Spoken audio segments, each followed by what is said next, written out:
बहुत समय पहले की बात है। एक छोटे से गांव में हरि नाम का गरीब किसान रहता था। उसके पास एक छोटा सा खेत, दो बैल और एक पुराना घर था। वह मेहनत करता, पर फिर भी गुजारा मुश्किल से होता। गांव वाले उसे कहते, हरि, जमाना बदल गया है। अगर थोड़ा चालाक बनोगे तो तुम भी अमीर हो जाओगे। पर हरि हमेशा मुस्कुराकर कहता, मैं अपनी मेहनत से कमाई हुई रोटी ही खाऊंगा, किसी का हक नहीं लूंगा।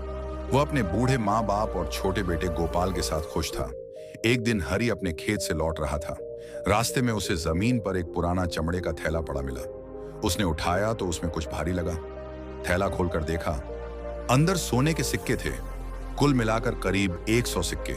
हरि के हाथ कांप गए। वह सोच में पड़ गया, अगर मैं ये रख लूं तो मेरी सारी गरीबी खत्म हो जाएगी, पर यह मेरा नहीं है।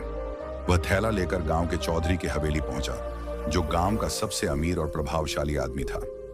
हरि बोला, चौधरी साहब, यह थैला मुझे खेत के रास्ते में मिला, शायद किसी का खो गया है। चौधरी ने थैला देखा और उसकी आंखें चमक उठी। वह बोला, हाँ, ये तो मेरा ही थैला है, इसमें 200 सिक्के थे। हरि चौंका, पर इसमें तो सिर्फ 100 सिक्के हैं। चौधरी चिल्लाया, झूठ बोलता है तू, तूने आधे रख लिए होंगे।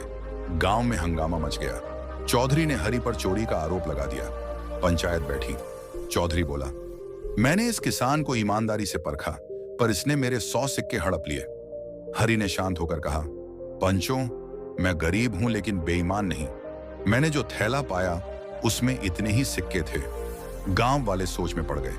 किसी को समझ नहीं आया कि कौन सच बोल रहा है। तभी एक बूढ़ा और बुद्धिमान व्यक्ति धनपाल बाबा मां बोला, चौधरी साहब, जब आपने थैला खोया तब उसमें कितने सिक्के थे?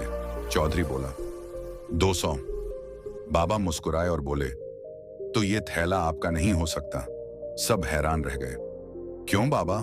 बाबा बोले, क्योंकि इस थैले में तो सिर्फ 100 सिक्के हैं। अगर हरि ने आधे रख लिए होते तो वह पूरा थैला छिपा देता, लेकिन अगर उसने बाकी लौटाया तो इसका मतलब यह थैला किसी और का है। चौधरी का चेहरा उतर गया। वह चुपचाप उठा और बिना कुछ कहे चला गया। कुछ दिनों बाद खबर आई कि राजा के मंत्री ने अपना थैला खो दिया था, जिसमें 100 सोने के सिक्के थे। हरि ने थैला वापस कर दिया। राजा ने उसकी ईमानदारी देखकर उसे राज्य का ईमानदार नागरिक घोषित किया और उसे 50 सिक्के इनाम में दिए। गांव के लोग जो पहले मजाक उड़ाते थे, अब कहते, हरि गरीब जरूर है पर दिल का राजा है।